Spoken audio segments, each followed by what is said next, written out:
بسم الله الرحمن الرحيم الحمد لله الذي أرسل رسوله بالهدى ودين الحق ليظهره على دين كله ولو كره المشركون ومن على المؤمنين إذ بعث فيهم رسولا من أنفسهم فهدى إلى سبيل الرشاد وجاهد في الله حق جهاده وصلوات الله وسلام عليه وعلى آله وصحبه أجمعين.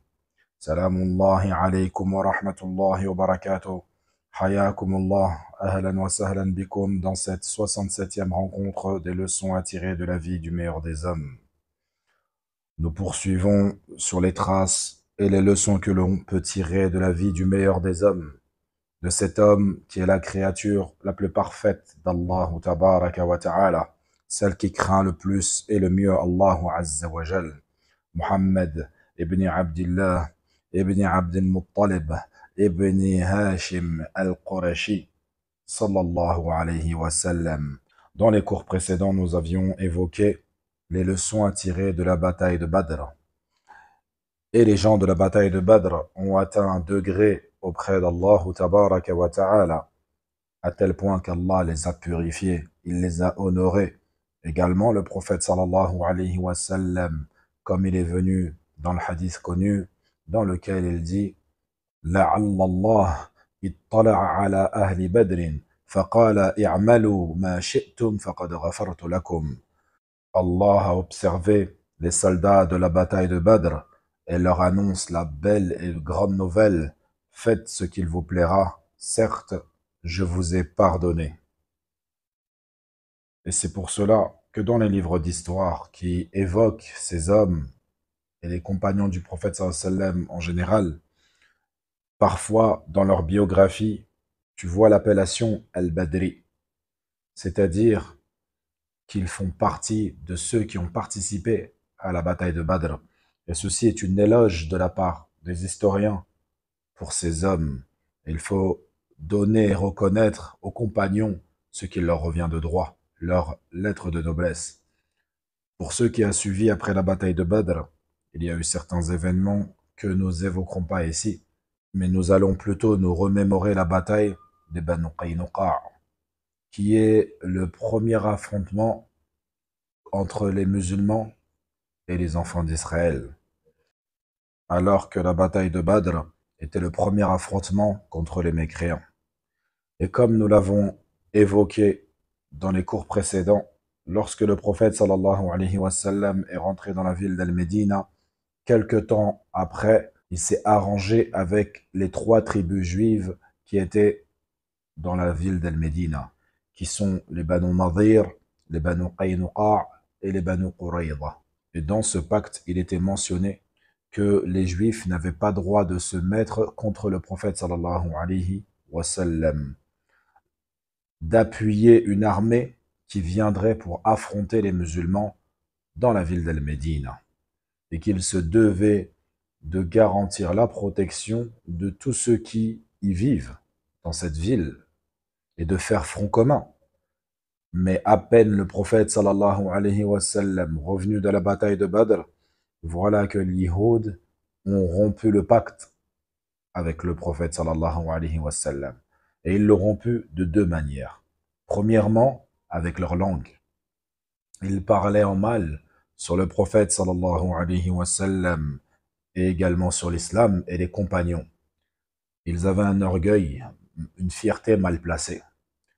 Une parole que le prophète sallallahu alayhi wa sallam disait aux Juifs de Médine, il leur disait: soumettez-vous à l'islam. Wallahi la ta'lamuna anni nabiy wa anni mursalun min Allah jalla wa ala hatta la yusibakum ma asaba ahla Makkah bi Badrin. Il leur disait: par Allah, vous savez que je suis le prophète et l'envoyé d'Allah. Soumettez-vous avant qu'il ne vous arrive ce qui est arrivé aux gens de la Mecque lors de la bataille de Badr. Et les Juifs lui répondaient: ô Muhammad, ne sois pas trompé par un ennemi qui ne sait pas se battre. Wallahi, si tu nous affrontais, tu serais enfin qu'est-ce qu'un grand guerrier et un grand combattant. Puis An-Nabi sallallahu alayhi wa sallam les laissa dans cet état et il s'en alla. À cet instant, il n'y a pas une trahison évidente, mais il y a un grand manque de respect envers notre prophète bien-aimé sallallahu alayhi wa sallam. Jusqu'au jour où une femme parmi les Ansar, une épouse de compagnon, elle alla dans un souk proche des Banu Qaynuqa. Elle s'asseyait en face d'un homme qui fabriquait des choses. Voilà qu'un juif en a profité pour venir derrière elle. Il a attrapé son tissu, son vêtement, et il l'a planté au sol à l'aide d'un piquet. Il l'a enfoncé au sol. Et lorsque cette femme en eut fini et voulut se lever, au moment où elle se leva, elle se dévoila totalement. Elle se retrouva quasiment nue. Et sa aura ne fut plus couverte. Elle s'écria. Et lorsque l'un des musulmans la vit dans cette situation, il se précipita pour la secourir. Et voilà qu'il se retrouva face au juif qui avait fait cette action.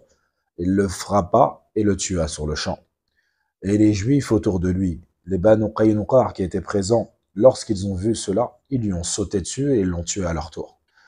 Et là, An-Nabi sallallahu alayhi wa sallam fut mis au courant et il dit ceci: le contrat est rompu avec les juifs des Banu Qaynuqa.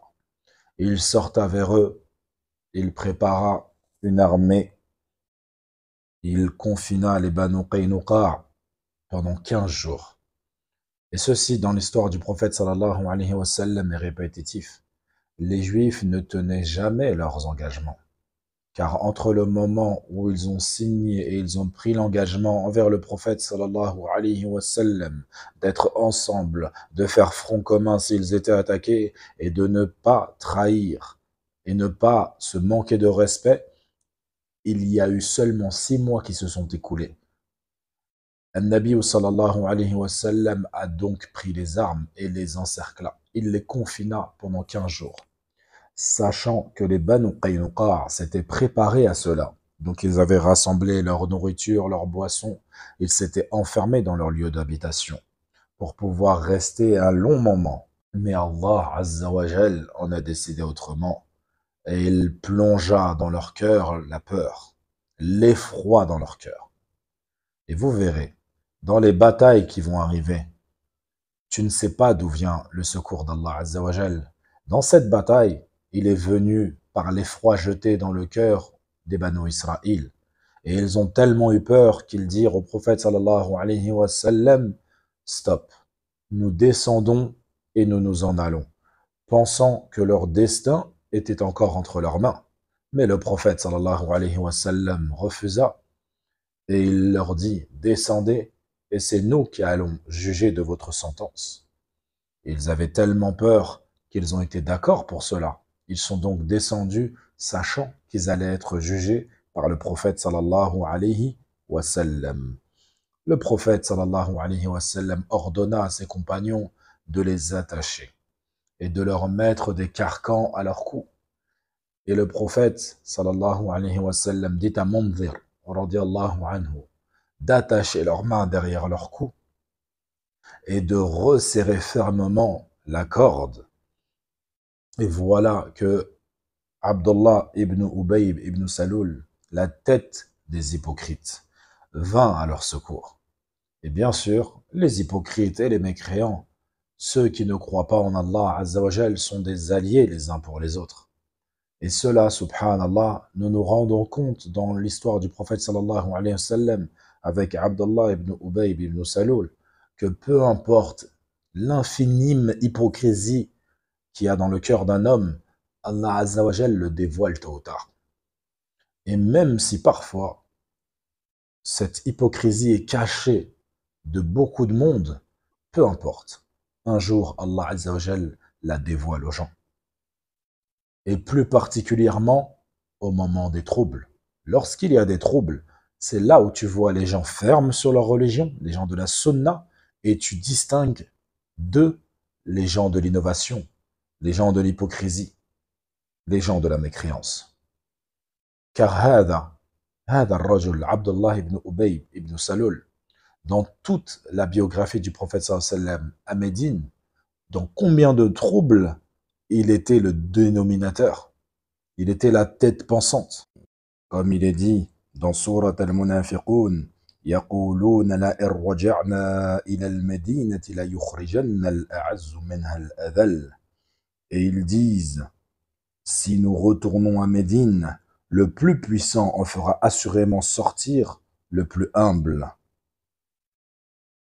Et lorsqu'un Nabi sallallahu alayhi wa sallam vint à lui et lui posa la question, as-tu dit cela?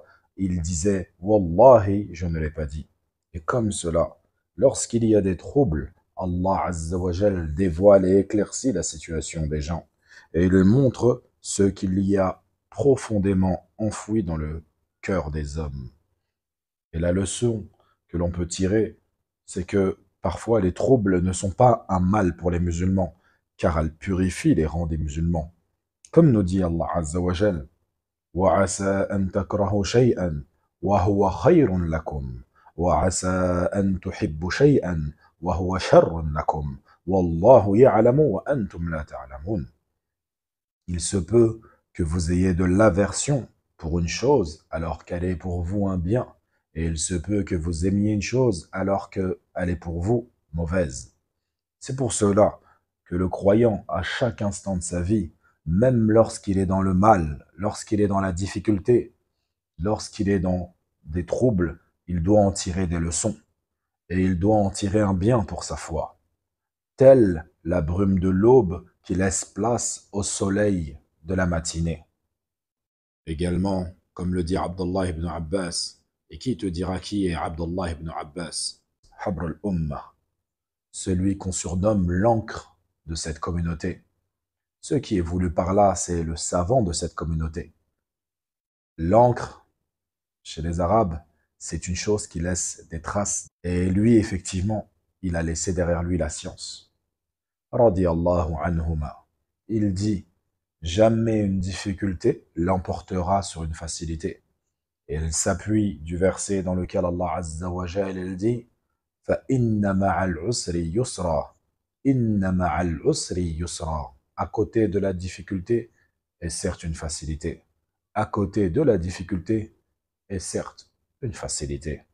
فَنَكْتَفِي بِهَذَا الْقَدْرِ وَلَنَا بَقِيَّةٌ. Et on évoquera dans le prochain cours ce que Abdullah ibn Ubay ibn Salul a fait et quelle a été la réaction du prophète sallallahu alayhi wa sallam et quelles leçons nous pouvons tirer du comportement du prophète sallallahu alayhi wa sallam envers les mécréants. Wa sallallahu wa sallam ala nabina Muhammad wa ala alihi wa sahbihi ajma'in.